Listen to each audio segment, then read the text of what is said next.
Hi everyone, Kashia here from Politely Rebellious. We really enjoyed recording series 1 and I wanted to just say hi and welcome to series 2 of the Being Politely Rebellious in Pompey video podcast. We have if it's even possible to say, we have another incredible lineup of individuals who are coming on to cement our stories in history, letting us in on their politely rebellious journeys that they've had throughout their lives and careers. As I mentioned on series 1, one of the really important things that we want to generate here is inspiration, inspiring others as to what you can achieve when you put your mind to it and you punch your way past the obstacles that can often be set out before us. So please enjoy series 2 as you have done series 1. Please remember to like, subscribe and share. Without that happening, we can't be here. So, like, subscribe and share. Enjoy the series. Recovery, which creativity was a big part of, but in that reflection period when I was recovering, I was like, this isn't what success looks like to me. Success for me is getting that time with my family, that quality time, being happy, not juggling a phone call and staring dinner and all that thing, choosing to change my life. So that instead of doing the people pleaser kind of, this is what success is, I need to go for that for my kids, actually going, no, what's going to make me happy and how can I do that? I learned that I just need to do less. I need to do less to do more, but that has been my whole motto for this year. Do less to do more, take that time out, force myself to go for the walk, force myself to sit out and do nothing, force myself to turn off my phone. Hi everybody and welcome to the Being Politely Rebellious in Pompey video podcast. Today we are joined by the phenomenal Nancy Fellows, who is founder, owner of Creatful. Hi. How you doing, alright? Yes, I'm very good, thank you. Just back from Florida? I am, although no one can ever tell because I'm literally all I get is like, oh, have you been to Florida? What, can't tell. I get like 3 freckles and then they all disappear. And I did actually sit in the sun as well. Did you? You tried? I have very Irish skin. Oh bless you. It's like my Joe, isn't it? My Joe, my husband, he's ginger white and he tans sometimes ever so slightly. Like you can tell when he takes his top off. Like you I can see had the taxi arm. For a minute. But that's what I was literally just going to say. It doesn't last long at all, does it? No. But you were gone for 3 weeks, weren't you? Yeah. Which is the longest time that you've left your baby Creatful. Yeah. How did that feel? Yeah. Oh well, it's so hard. If there's any small business owners, they'll know what it's like. Or just even if you're just in a position of management, I suppose, or anything, when you leave and something that you are solely responsible for, or the end point for it is scary. And trusting people around you are going to keep things going, and but actually everything's going to be okay. No one died, and it's so good. Much better for yourself, isn't it, when you're taking that time? And I kept saying, and I've been using it this summer, creativity needs boredom, and I think that is actually very, very true. You need some space for your brain to process all the good stuff that's going on, so you can be really good at what you're doing. Come back with that newfound energy. I'm so pleased with you. 3 weeks, it's just because sometimes, a week is never really enough, is it? 2 weeks you can sometimes feel a bit regretful that you didn't just give it a couple more days. So and where I live in Portsmouth, but I'm from Liverpool, so my family are up in Liverpool still, so we went with my mum and dad and my sister and my niece and my brother-in-law, and my niece is he's 2 next week, but getting some time with them is actually really important, so getting that extra bit of longer holiday and for my kids to bond and rather than like a flying visit to Liverpool and doing a flying visit to Portsmouth. Like when you don't live in your hometown, or whenever you do go home, you are visit. Everyone's dragging you in different directions. It's never like an actual holiday, downtime. No, like getting on your in your pajamas on the sofa watching telly. A cup of tea. That's biscuit. The stuff that when I get homesick, that's what I crave, those moments with family. And your mum's bought Politely Rebellious stuff as well, actually, because she is very politely rebellious. I would say he's definitely a rebel, I love that. She loves to actually she was a punk in Was she? her younger days. Oh my goodness, so I you'll think have to that's send us probably some part of pictures. where it comes from And her, I was looking for something to structure a part of the series 2. So we'll do this at some point, which is some quick fire questions. Oh. And I was sat in the shop one day and I was like, how am I going to do this? Because I need to have something like to present these questions. And then I was like, oh yeah. Nancy made this for me like before you lot even knew Politely Rebellious was a thing. Because Nancy is actually the designer of our logo, which is phenomenal. And so yeah, I found it and I was like, yay, because it's been up in the shop window this whole time. Yeah, I remember seeing it and I was like, oh my god. Yeah. Because like, although I'm doing art and crafty stuff all the time, like being an artist and I do gift my art, I make stuff for people. I like that's how I like much. That's show your my appreciation love of language people. kind of thing. Yes. Yeah. So when I saw it in your window, I was like, oh my god, I love it. Well, Well, now it's thank you. here every episode. Oh, lovely, and yeah, thank you. it's come in so useful. It's so pretty. Thank you. Literally, I love it. So, early life. So, as you've mentioned, Liverpool born. Mm-hmm. Yeah. What was life like growing up in Liverpool? It's such a big question, isn't it, when I people know, ask you about right? your childhood. Yeah. So yeah, I grew up, really nicely generally. My mum, I mentioned, she was a social worker, my dad was a taxi driver. Just kind of a normal working class family life. And did they work opposite hours? So your dad done the nights? No, well, actually, my dad would get up at like 4 and do 4 till 4. Oh, okay. So he'd pick us up from school. Yeah. And then come home and be the one making the dinner. Yeah. And my mum was always working like long days and stuff. But I see where I got my work ethic from in them, because that's kind of where that's what they were doing. Like drilled in that you. was all like. So yeah, quite a standard working class upbringing really. I can imagine working in social work. I mean, that's quite a tough job anyway, isn't it? Is that ever something that you considered? I've done care work. I've worked in care before and always enjoyed it from a people side, like meeting the people you care for and your colleagues and stuff. But it's such a hard job. Yeah. It's such a hard job. Not for the faint-hearted. No, and I remember doing like 12-hour shifts and all that, and night shifts and all that stuff that people do, and you're doing it for such a small amount of money. Yeah. It's really brutal, hard to really, work isn't it? people. Yeah, so I think that wasn't for me long term. No. But yeah. And is that what you done before you went to uni, or like whilst you were at uni? When I left uni more so, but where my mum was a social worker, we were always like around people maybe with different needs or whatever. That was quite a normal part of our upbringing. So it was quite an easy route into care work for me, I think. Yeah. But yeah. Did you move away to go to uni? Yeah, we went to Staffordshire Uni, where their campus I was on is in Stoke-on-Trent. Oh, okay. So it's not actually that far away from Liverpool, but didn't really go back for like 4 years. It's just there, drunk. Just that. Because you met your husband at uni as well, didn't you? Yes, I did. Was that quite early on? Like first, second year. We were mates for like a good year before we took it to we probably took it to the next level. Yeah, friends with benefits. Yeah. But we were friends first, which I think is always good. 100%, definitely.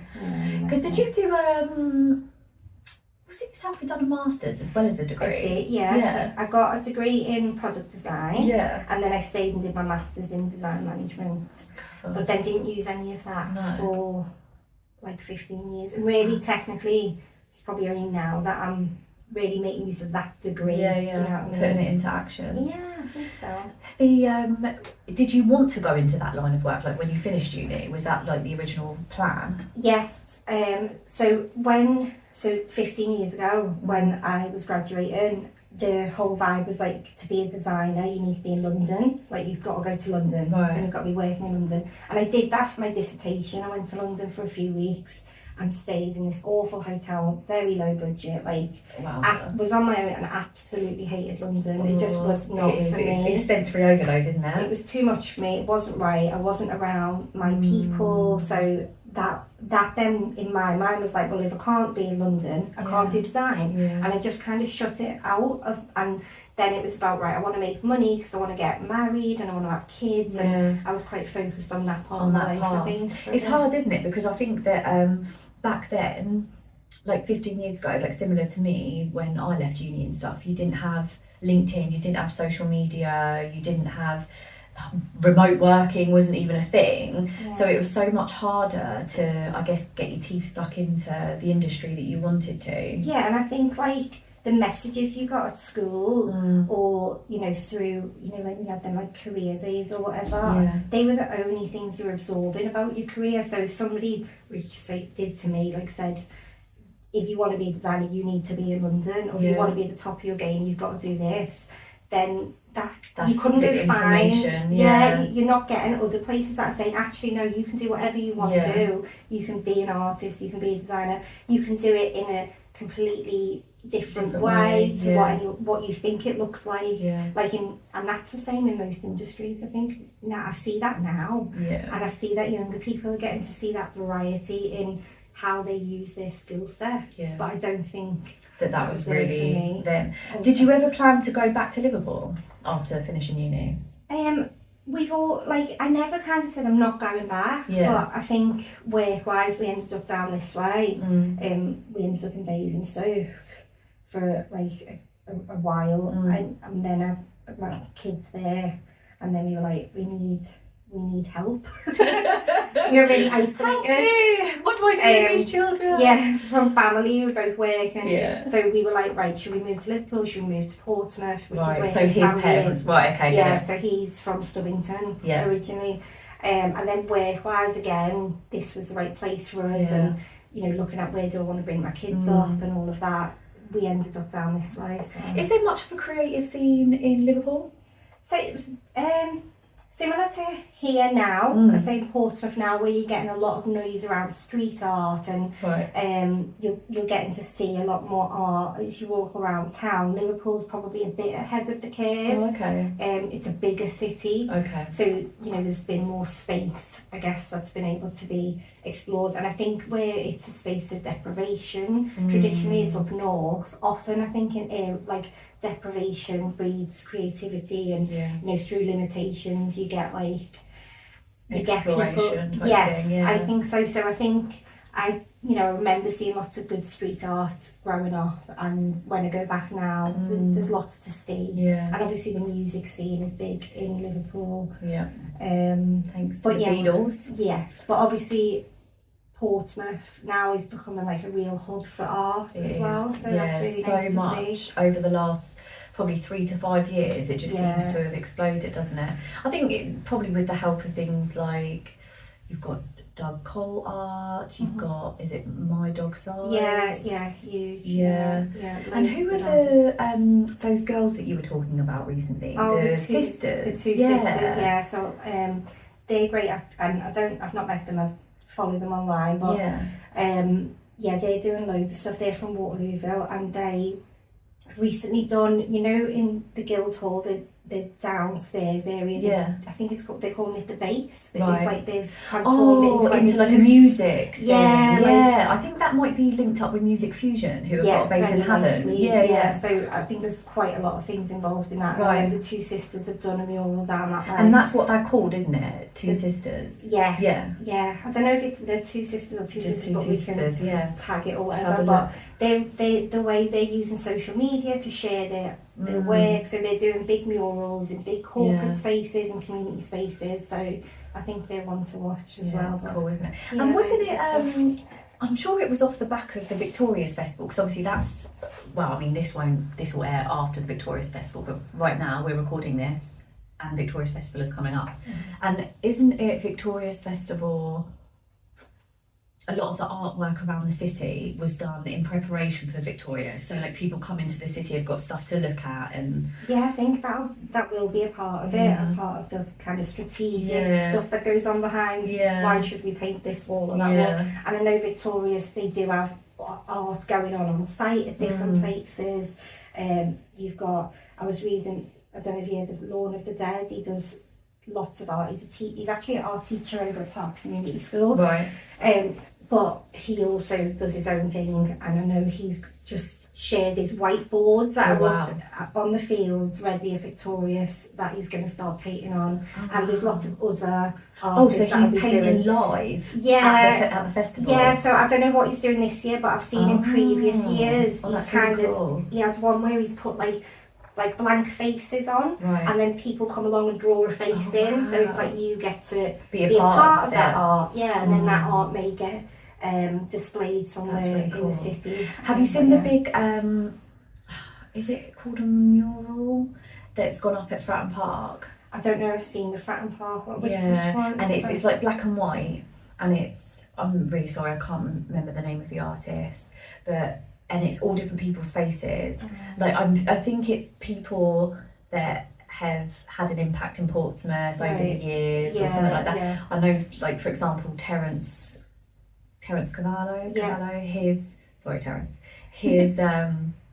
I'm sure his dad's on there, and he served like 27 years in the Royal Navy, something like that. And it's just all people's. Oh, I did see it.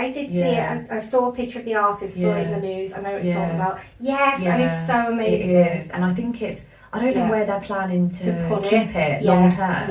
I'm assuming it's just there for the big reveal type thing. I don't think it would be there permanently. I don't know, but it's just so exciting. And you have Look Up Portsmouth, which they did for the first time last year, which is a street art festival. They do big festivals like this in places like Bristol, Peterborough, and Portsmouth now has got its own one. So I think that's the 14th and 15th of September. I don't know when this is going out, but if it's after that, you will have seen stuff about it, because they get loads of artists in, international artists and national and local artists, and they're just going to put loads more art up. So that's exciting for Portsmouth. It's nice, because I think like sometimes when you're just having a bit of a crappy day, and when you see something, it can just conjure up so much like good emotion and good feelings and good vibes. Like, we need more art everywhere. Maybe we should bring some art to Drayton, actually. Yeah, well, you know what? I'm going to talk about Politely Rebellious. You've got Your Happiness is Free jumper on. But I was thinking about this morning, actually, and about affirmations and in my house. And I've got I've just noticed a tattoo on your foot as well. But we'll put these words of affirmations around ourselves, whether it's in a tattoo or for me it's artwork in my house.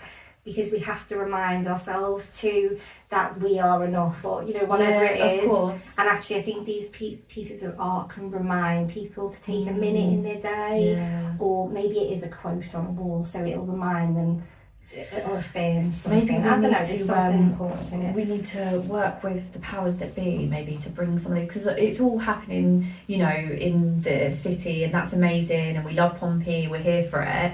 And it would be cool to bring some of that quirkiness to the north of the city as well. Absolutely. So I think last year they did get Look Up Portsmouth, for example, did do one at Cosham Library.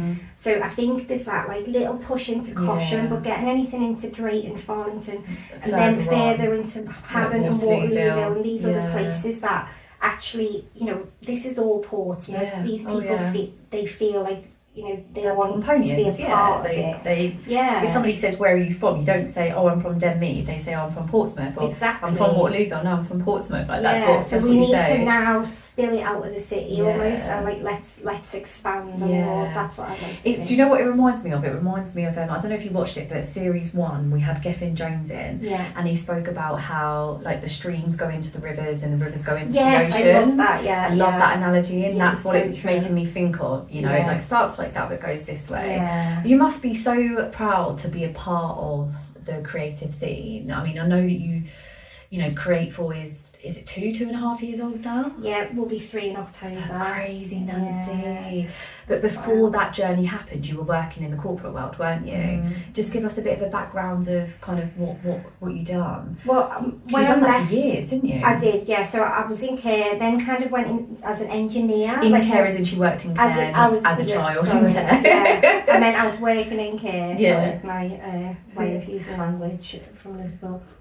But yeah, so went into like as an engineer, Mm-hmm. as a remote engineer doing stuff, but then ended up in management type Yeah. roles, and then I'd still always try and find the creative jobs, like I'm going to design the PowerPoint, Oh, right? I'm going to do that. I love because a I good was PowerPoint. so desperate to like Yeah, do doing something. creative things. Yeah. So I would always find those creative jobs, but I was doing management, and by the time I left, I was in like marketing management and Wow. business improvement sides of things. So you were, I guess, if you managed to go over to like business improvement or the marketing side or a bit of both, you were getting to kind of fulfill those creative juices a little bit. Because I was just desperate to find, like, I need to be doing that stuff. So, and obviously, even in the corporate world, you find the right, your skill set still comes out. So I would lean towards those type of jobs. Yeah. As well. When did you get to a point where you were like, nah?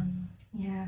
Well, I think COVID, like a lot of people, Were you still working but working remotely during COVID?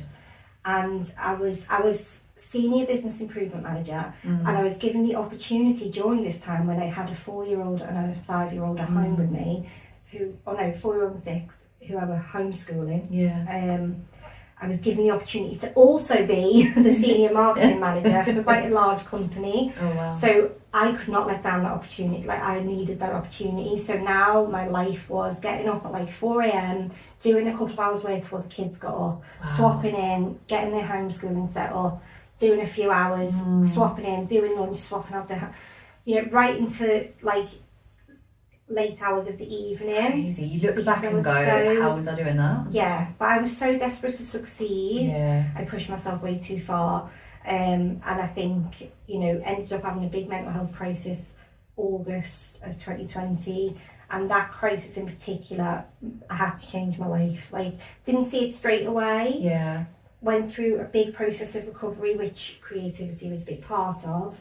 But in that reflection period when I was recovering, I was like, this isn't what success looks like to me. Success for me is getting that time with my family, being happy, that's quality time, being happy, not juggling a phone call and staring dinner and all that stuff. Oh god, that gives me so many flashbacks of doing that, like the phone. And I remember the amount of times that I would have like the laptop open on the kitchen side, the phone going, and trying to cook dinner at the same time. Exactly. Like, like a lot of the time trying to pretend I wasn't doing all of that, because actually the world's changed a bit now. In 2024 people are working from home more, and it's but then it still felt like I was apologising for being a mother. Like it was like the way that you were having to work was seen as the norm, and no matter what, like you still have to deliver.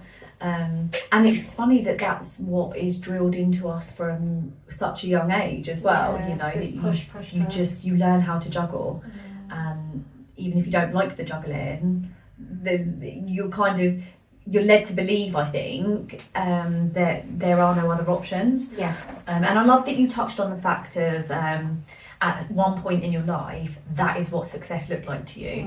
And it took for you to reach rock bottom, for you to realise that there are other ways of, I guess, judging what success looks like. Yeah, I think I always thought it was about earning the most money or being at the top of the ladder. I think even in the corporate world, I learned that the top of the ladder wasn't the top of the ladder for me anyway. It never is it? Yeah. And I wasn't going to break that. But so where I found myself, I was just like, that's the glass ceiling. Yes, but that even when I got there, even when I thought I'm aiming for that and I'm there, got there and I was still like, oh no, this isn't giving me what I need. So I think actually that realisation that it wasn't about how much money I'm in. Obviously we need money, financial stability is such an important part of mental health, but I don't need what I was getting then was not what I'm getting now. When I've got a lot less money coming in, but I get so much more from what I'm doing. The fulfillment element is completely different. So I know that the birth of Creatful came off the back of your own mental health challenges and you trying to find a space where you felt safe and like you could have an outlet.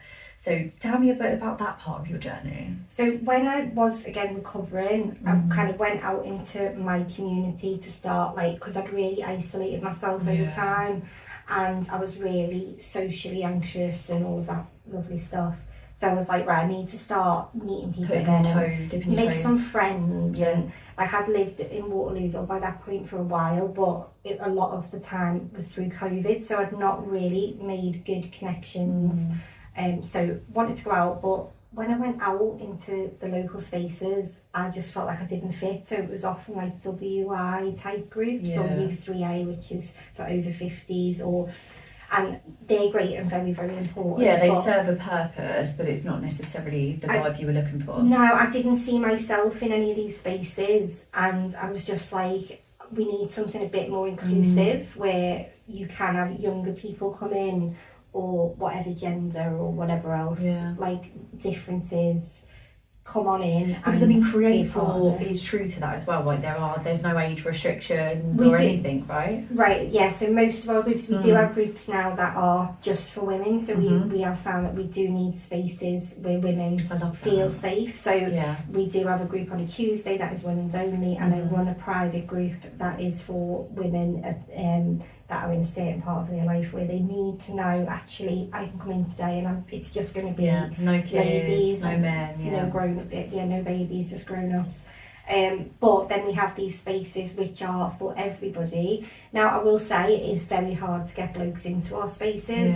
I'm a woman, most of our facilitators are female, so naturally women find it easier to come and join us. We're doing arts and crafts, and I will break that market one day, I'm sure. But help us. But men are very, very welcome to join us, and we get people with severe learning difficulties, people who join us who have got carers with them, and we get people who might be off work with stress at the minute, or and we get people who are in a really good place. So we get that like variety of abilities in, which is really lovely because everybody's sharing and getting to know each other, and it like enhances the compassion of like the room. I think so. And the learning for everybody as well. So the journey to Creatful, I feel like you make it sound quite easy.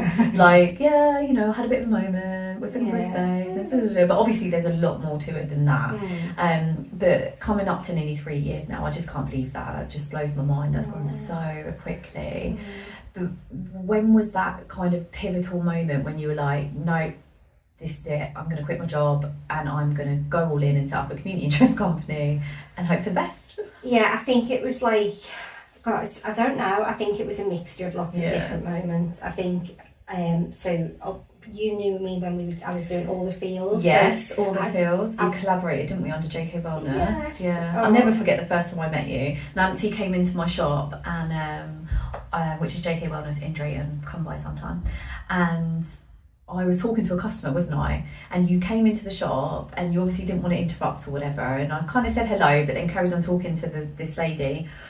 And then later that day, I'm sure it was that evening, I got an email, and I replied saying, "Are you the lady that came into the shop earlier today?" And you were like, "Yeah." I was like, "Ah." And you were so nervous and so anxious. But then we had a meeting, didn't we? And we done a collaboration with all the fields and JK Wellness, which was amazing. I was probably still quite poorly at that point. So that's to see that difference from that Nancy to Nancy who sits with us today is phenomenal. Like now I wouldn't let you finish your conversation. Just you'd be like, "Hello, I'm here." And that's what I would expect.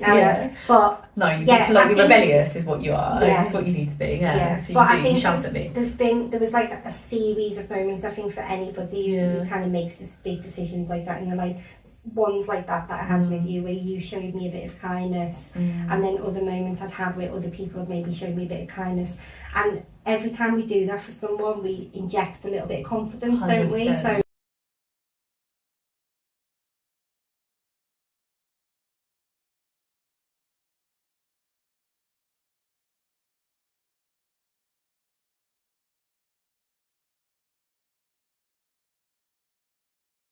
and then obviously I was learning about myself through therapy, and I was getting the right medication set up for myself and all of that. So all of those pieces of kindness and getting my health back together, I think all added up to me being able to have enough confidence to go, and then convincing my husband listen, I need to jump now, and if it fails, it fails. But let me jump and let me just see if I can do this, because otherwise I'm going to really regret it. I kind of think when you say that, you know, jump into it, and if it fails, it fails. I feel like we're kind of that generation where we're at that age. And I think that if you're feeling the feels and you want to jump in and do it, it doesn't matter if you're 18 or 80, like, you go do it. But I do think we're kind of at that age where we can kind of take that risk, even though it sounds nuts because we've got mortgages and we've got children. I think that we're old enough to know right from wrong, do from don't, but young enough that if it all falls to shit, we can go get a job. But also, like, it's fair to say I've been working in the corporate world for a little while, and I've put some savings aside because I was in that position, and I know that you were in the corporate world, so like I had been had that comfort blanket kind of thing. Yeah, you can't just go out like when you're already on a negative, like, and try these, like, it. Yeah, there is obviously a lot more that goes into thought process behind it. I think so. I think I did it relatively safely, although I'm more of a risk taker now, I would say. With a bit more confidence. Oh, 100%. Yeah, like seeing the Nancy that you are today is just phenomenal. But there is a bit of risk, and I think every day, that's right? Okay, right? Yeah, but it's scary. Yeah. It's still scary, but I think it's okay to believe in yourself and believe in your team. Yeah. And, you know, give it a go. Give it a go. What's the worst that can happen? What is the worst that can happen? I needed to hear that today, Nancy. Thank you. So, what does Creatful kind of have coming up? I know that you've been doing the Free Art Fridays, which I just love seeing on socials. And didn't you have quite a presence at the recent event in Waterlooville? It's like a mini festival type vibes. Yeah, so I live in Waterlooville, so I'm bringing my kids up there. So at the moment there's a lot of talk about the regeneration of Waterlooville, because it's seen as like a ghost town, which when you go there it does feel a little bit like that, but little things have been happening 100%. And continue to happen. And I'm the type of person that I'm not going to moan about something unless I'm doing something about it. So I want to be a part of helping rather than hindering. Part of the solution, not part of the problem. So Waterlooville Free Art Friday, actually, this is not necessarily a Creatful thing. I've just kind of done that separate. Free Art Friday was actually originally a movement by my dog Size, who we talked about earlier. He's a Portsmouth-based artist who is now an international artist. And he, about 20 years ago, he launched Free Art Friday in and around Portsmouth, and that become an international movement over the past, like, especially in the last 10 years or so. So all over the world you have artists sharing art in their towns. Oh my goodness, that's so cute. Yeah, on Fridays. And it doesn't you don't have to be an artist, like you would describe yourself as an artist, you know, children, nans, everyone can get involved. It's just about sharing something, again, that would make people smile. So I just saw an opportunity for Waterlooville, because we do have a lot of creative people in Waterlooville, and we need to get more people shopping. So I did email Paul, who's my dog Size, called my first name. Don't really know him at all. But I was like, right, I'm going to email him and just make sure he's cool with it, which he was. If we kind of started a bit of a movement for Waterlooville, and trying to get people involved in doing that. So there's a Facebook page. It's only got a couple of hundred followers or whatever, but do you know what? Everything has to start somewhere. And then this weekend we ran the Creative Zone at Waterlooville's first music and art fest. Oh wow. So that was really exciting. I can see that really growing, because Waterlooville, it's one of those areas where it is so family oriented, like there's so many families up there. Up there, like it's a million miles away. This is what we were talking about earlier, right? Sometimes there is a difference between being in the city. What is it, the Portsmouth Road? The one that just goes straight through. But I can see that growing, and and it is one of those areas. It's a bit like Cosham right now, and even Drayton, the High Street, Hammond Road. It used to be a very flourishing high street, and I was saying to somebody the other day. In fact, it's been a common conversation that I've been having with a lot of people coming into the shop. That sense of community seems to have gone. So all of that community spirit that we built up during COVID, not just us but the other local businesses, quite a few of those local businesses are no longer around, and just that sense of community just seems to have gone. Yeah. Which is really sad. It's really sad. It's really sad for people's mental health as well, because we do arts and crafts in the community, but what we really do is help people connect back in their community. Arts and crafts is our tool that we're using to do that. Like, people need to feel connected to their community. Like, if you look at scientifically, like, when people study happiness, right?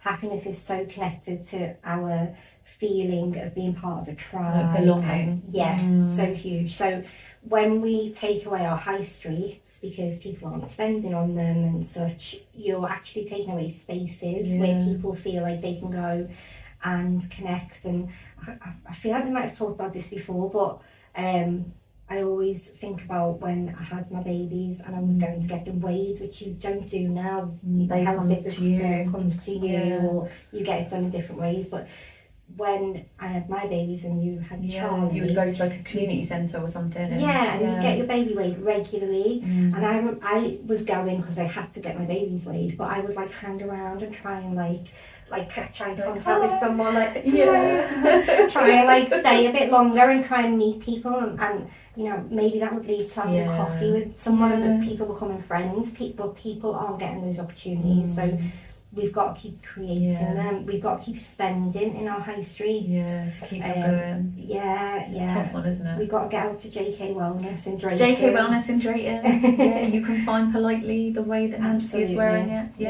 Absolutely. Available. But it is so important, and I think that despite the fact that you know, COVID meant that a lot of places had to close down, I think this is how I got into the topic of that conversation, was because I had a lady come in called Maggie, absolutely wonderful lady. She probably won't be watching this, but she was just amazing. You know, when somebody steps in to your kind of comfort area when you just really need it, and I cried on her.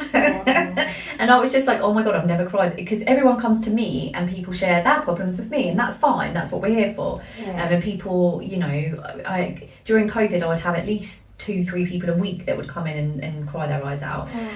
But yeah, my headspace was just in a funny odd spot. And anyway, Maggie and I got talking about the origins of JK Wellness and how it started. And I said to her, well, I opened in COVID during 2020 because I wanted there to be a space for me, because I was suffering with my mental health and I was at home all day, every day. And that wasn't good for me. And I didn't feel like there was obviously somewhere I could go. So I kind of created that space like you've done with Creatful. And then when we then got locked down 2 weeks after opening, I started selling fruit and veg so as we could stay open, and then it was still somewhere that people could come. And one of the things that made us really thrive in the first year, despite it being COVID, was because everyone was being creatful. Everyone, I feel like I say creatful now instead of creative. Do. That's why I got it trademarked. Yes, 100% trademark that bad boy. People were being way more creatful because they had time, and they might not have had to have been working, or they were working from home, or they couldn't go out and socialise. And so literally 60-70% of the stock that we were selling in the early days was made by locals. We had all the Phil's candles, we had macrame made. I remember these beautiful teethers that were made by teachers who weren't teaching in school. They were just having to do the odd bit. This is before it had completely gone like on, well, even when it was online, the teachers weren't there, were they? So we would have so many people coming off the street, whereas now it's probably 20%, 25% of our stock is made by I think locals. Lots of people found their creativity again because they were bored as well, right? And because it does have this benefit for your mental health, like again, proven like benefit through science. But I think I remember again coming into you and your the store at that time and feeling like it was a safe space, and and that's probably what made me feel like I could email you and all of that. And it was covered in creations by 100%. different people. We had art on the walls. But now like life's gone back so to hard. Everybody's busy again. 100%. But we're also in this era of a true mental health crisis. So I would really message with the podcast today, we're not over yet, but just putting it out there, get back to it, get back to being creatful, like find time, like find the time, find the energy, because it can just do so much. What do you do for your mental health now? So this, going back to the science, so mindful creativity, which is obviously it's Creatful, it's not like a crazy name, but mindful creativity is proven to be as good as meditation. Yeah. So they've done scientific research now that shows that because you do, like, even if you're just colouring, like, you zone out. Yeah, so I think when we were younger, if we heard about meditation or being mindful, it was like, do nothing, touch this table, what does it feel like, or like very basic stuff, whereas actually we know better now. We know that you can meditate in many different ways, and I see when I'm doing something creative, that is my way of accessing mindfulness. So every day, almost every day, I sketch in the evening, like when I get into bed. I know some people read a book or whatever. I do a little sketch, and sometimes it's a bigger sketch. It depends what my day looks like. Sometimes I'm just writing some quotes down or whatever. And that's what I'm trying to show people, because people are told all the time to, well, why don't you try some mindfulness? And actually, NICE, the National Institution of, I can't remember what it stands for, but of to do with health and stuff. They now recommend mindfulness before medication. So medication's super important. Keep taking your medication if you are, but you usually, when people are going to their GP, they're being told to be mindful. But that doesn't mean you have to do nothing. You can find that mindfulness through other something outlets. you enjoy, and literally your neural pathways in your brain will start repeating patterns as you're doing your activities. When you're in creative flow, your neural pathways very much follow that similar patterns to when you meditate. So that's what I'm trying to achieve, and that's what I'm trying to tell people about. Because people can't just do nothing. Lots and lots of people would really struggle to just put some nice music on and just relax. It's like, no, I'm going laundry and dinner and whatever else is going on, and all the other stresses of life. You can't do that. But I suppose even things that would have been very popular, which I think, you know, aren't so much now. Things like doing crosswords and Sudoku, is that what it's called? I don't know. It's numbers. But like there are so many things that you can do that just take your mind away from puzzles, technology and the outside world. And I remember my granddad would do the crossword every morning, and then my nan would like fill in the gaps in the evening, not knowing the benefits to it, but that was benefiting. That was how he started his day before he went to work, and even when he was retired, and I guess that kind of woke his brain up to then go and do the gardening or nip up the bookies or whatever, you know. It's interesting, isn't it? What would you say is the most politely rebellious thing you've ever done? Oh gosh, I don't know. It's a hard one, isn't it? But I think we've talked about it already. I think choosing to change my life. So that instead of doing the people pleaser kind of, this is what success is, I need to go for that for my kids and actually going, no, what's going to make me happy and how can I do that? But I think generally it's a mixture of all these little things that we do, and I love your slogan, be kind but be heard. I love it at the moment actually, because I've had to have quite a few conversations just in this past week where I'm trying to stand up for myself. Trying to be nice, but you must listen to me. But we have to stand up for ourselves. We have to stand up for what we believe in as well, and I really believe that is good for your confidence in your soul. You're right. So pushing yourself to go, you know what, actually, I'm going to do this nicely, but I'm going to say what I'm going to say it anyway. And I think that it's one of those things where, like, the messaging behind that for me was definitely, like, during COVID, the be kind thing. I think we all needed that during that time period, but I think it got to the point where I felt like it was being, like, rammed down my throat, you know? And I am all about being kind. Like, one of our other slogans is, in a world where you can be anything, be kind. Like, there's no need to be a bitch. Like, there's just no need for it. But I definitely, truly stand by that. Like, be kind, absolutely, but not at the detriment of your own life or your own feelings. And I think it's, I'm trying to be purposeful with everything that, like, you know, we were talking about the Waterlooville regeneration. I see loads of people online talking about youth, like there was a big problem with young people climbing on top of the shops. All the shops are closed down and all of that. And everyone's moaning about it and like having a go, oh, you know, they need to get this sorted out. But actually, it's like today.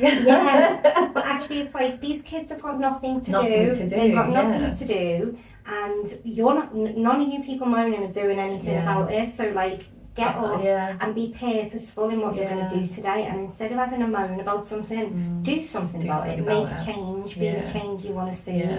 Because like it's not going to happen otherwise, no one else is going to do it. Councils aren't going to do it. No. It's little people doing little things that all adds up. All adds up into a big thing. Well, I look forward to seeing what happens next year with that event. I just think I can just I didn't go, unfortunately, but I did see the pictures and stuff and followed it on socials, and it just looked incredible. And we have so much going on all the time. Like tomorrow, we're motivating, we're doing some art that is all around mental health actually.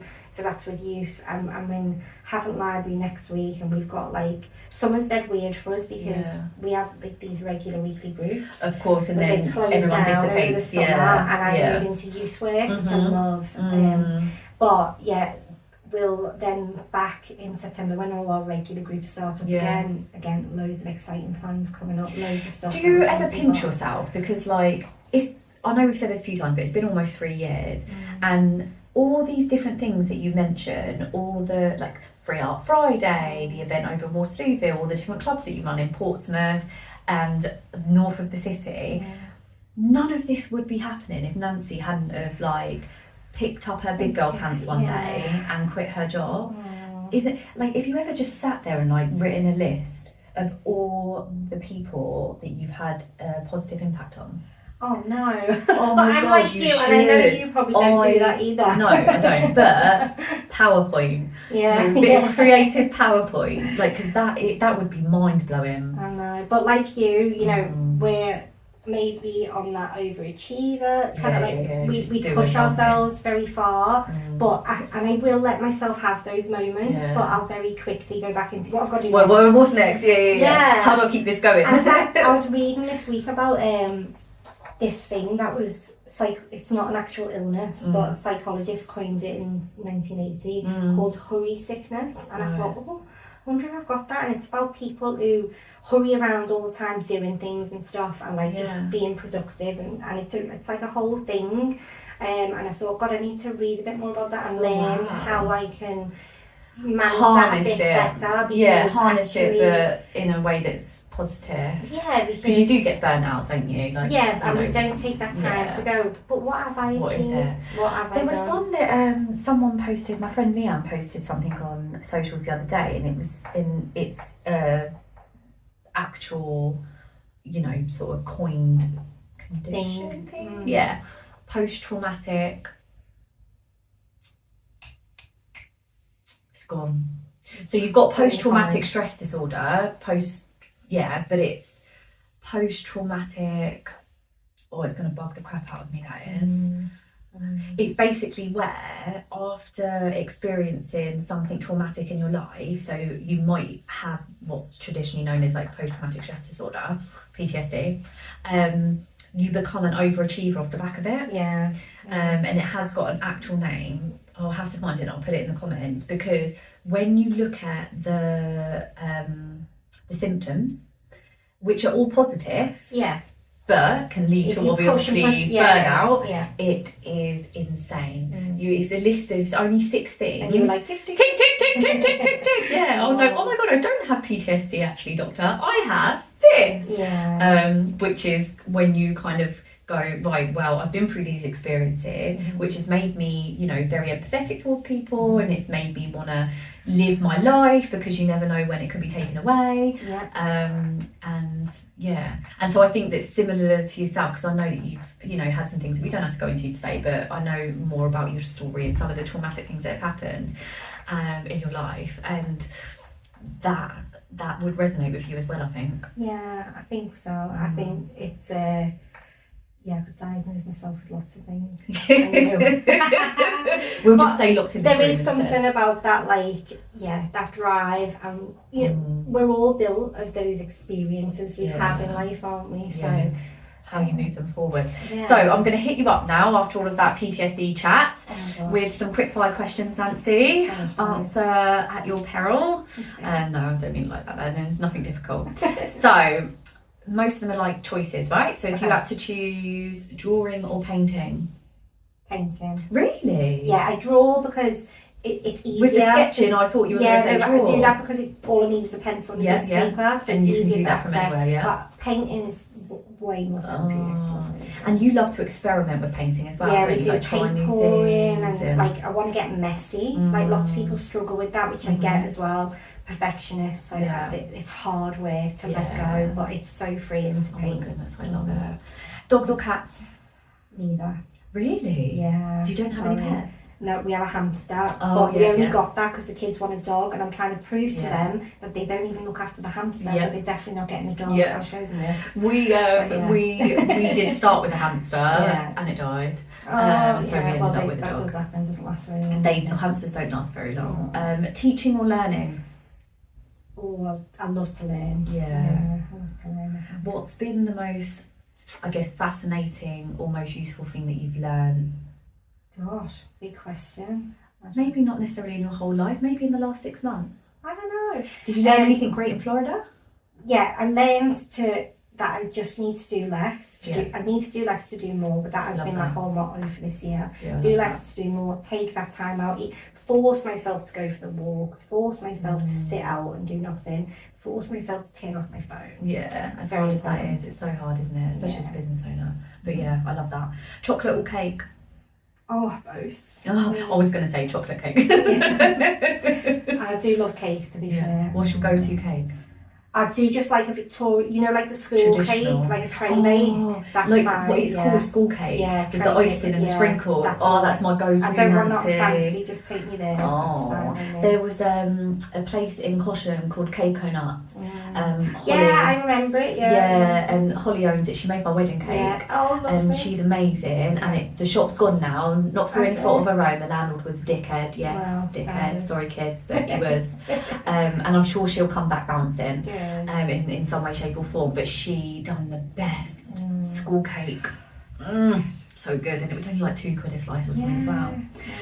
And this is probably the silliest question of the moment, but corporate or Creatful? Createful. Yeah, Definitely. We love Creatful. Yeah. Long live Creatful. Yeah. And if you haven't checked out Creatful, then please do go online and check out Creatful. Follow them on socials. And if you're a business out there watching this, give them some funding. Yes, please. So we They can do more. rely on that to do more, and it's Yeah. really, really important because it's a KIC, which is a community interest company, which means that without the funding and without the help from the volunteers, etc. Thank you, volunteers. It wouldn't be what it is today. So yes, please dig deep. We should do a GoFundMe or something. Yeah, I have tried, but it's hard. it's hard work. There is much of a job. You have to keep Yeah. on with them things as well. But People people. we're constantly trying to get funds. Yeah. And we do It have shouldn't some be really good that funds. hard though. When we're going through such a hard time with mental health as a society, like, come on, Labour, put your money where your mouth is. Yeah, we've got them now. Keir Starmer, like, Maybe sort we'll it start out. seeing change. Who knows? Maybe. Well, thank you so much for Thank coming you in for today. having me. Bloody adore you. You too. Thanks, doll. Thank you. Thank you.